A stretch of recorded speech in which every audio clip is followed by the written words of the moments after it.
大家好，今集我芝仔會同大家去大澳。點樣去呢？非常方便，就係你搭港鐵去到東涌站，跟住喺巴士總站揾11號，坐到尾大約50分鐘就到達。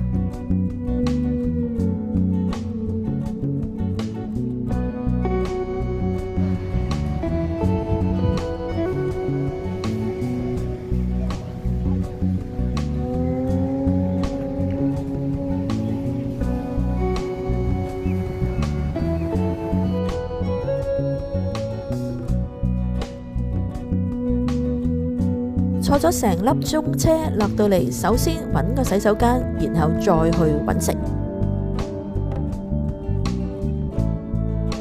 大澳本身擁有豐富嘅漁村特色美食，由街頭小食到新鮮海鮮一應俱全。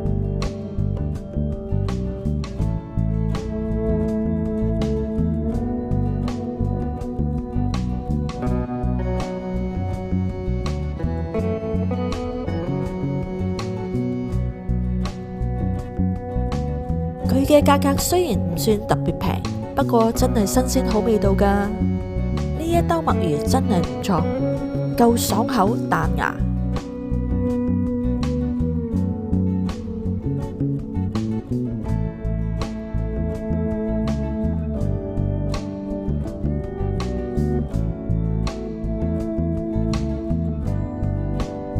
大澳係一個傳統嘅漁村。好多小店呢都會賣鹹魚蝦醬、海產嘅特產，仲有大澳嘅茶果都係著名嘅傳統特產，以糯米製成嘅。我哋經過大澳鄉事委員會歷史文化室，佢係大澳嘅迷你博物館，佢嘅展品都係由村民捐贈，亦都係免費開放。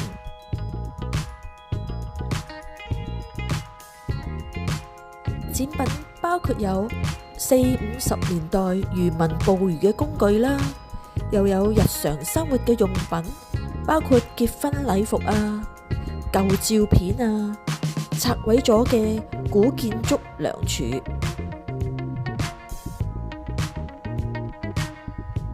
透過呢啲舊嘅海報同埋展品，重現翻漁村歷史同埋疍家人當時嘅生活。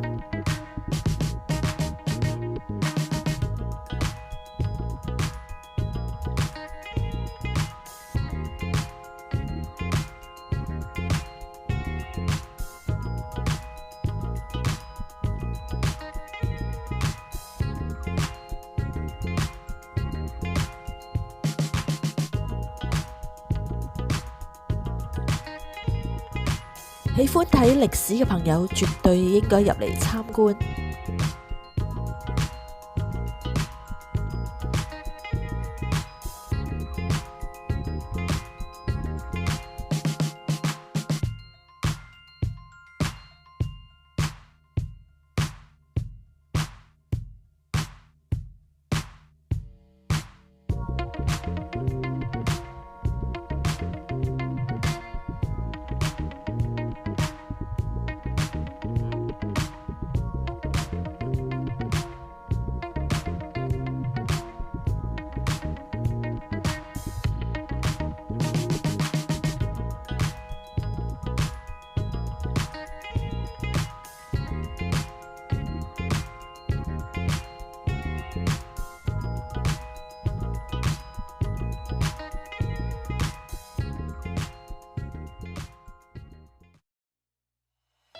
頭先講過啦，大澳真係有好多特色小食嘅。除咗之前講嘅，其實仲有炭燒魷魚黃金沙翁蝦豬餅仲有炭燒雞蛋仔等等，都係相當有特色同埋好好食嘅。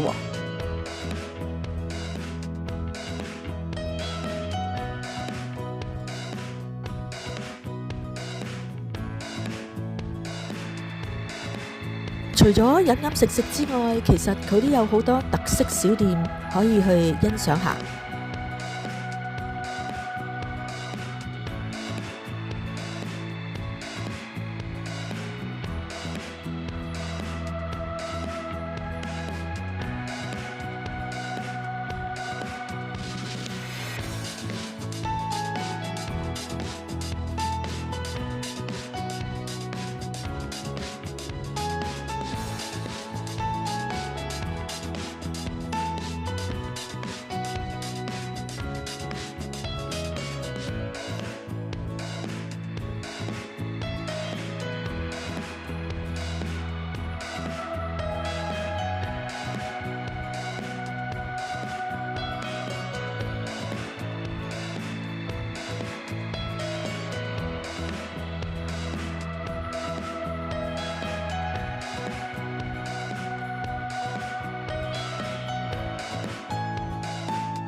嗱，剛才呢，我哋就去完文物酒店，我會喺下一條片帶大家入去參觀。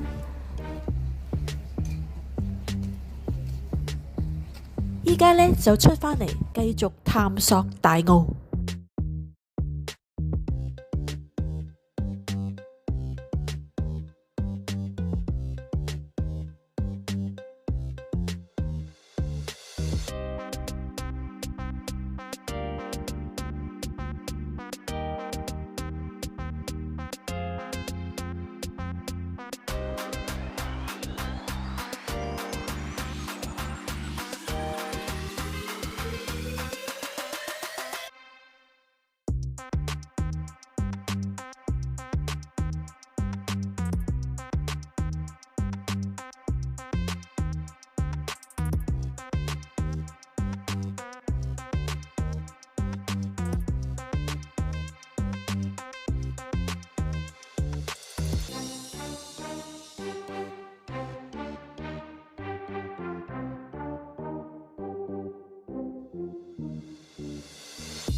嚟到呢邊呢，見到有少林武術學院啊，知道佢仍然係營運當中嘅，有興趣嘅朋友可以上佢哋 Facebook 查詢。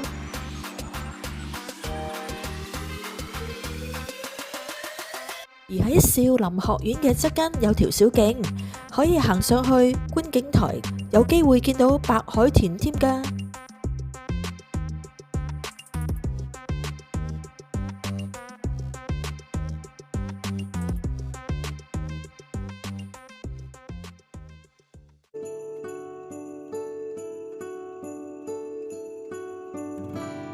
行完海邊，我哋入返巷道，繼續探索大澳嘅風情。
好啦，今日大澳一天遊就嚟到呢度。走嘅時候見到等巴士條龍非常之長啊，不過巴士連綿不絕，大約等咗2-3架車左右啦，已經上到車。喺走之前再提提大家，我哋仲有2條片會播嘅，分別係大埔嘅文物酒店同埋水上棚屋，記得留意播放時間啦。下集見，拜拜。